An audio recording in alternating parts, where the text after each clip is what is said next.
أعوذ بالله من الشيطان الرجيم. بسم الله الرحمن الرحيم.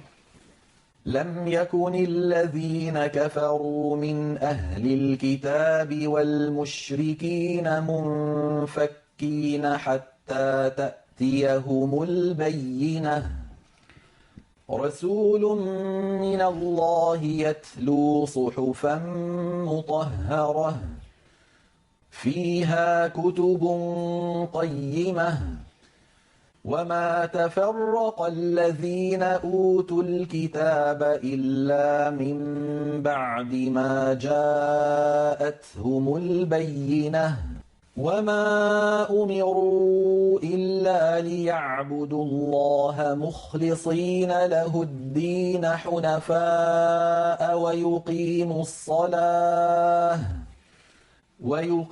الصلاة ويؤتوا الزكاة وذلك دين القيمة. إن الذين كفروا من أهل الكتاب والمشركين في نار جهنم خالدين فيها أولئك هم شر البرية. إن الذين آمنوا وعملوا الصالحات أولئك هم خير البرية.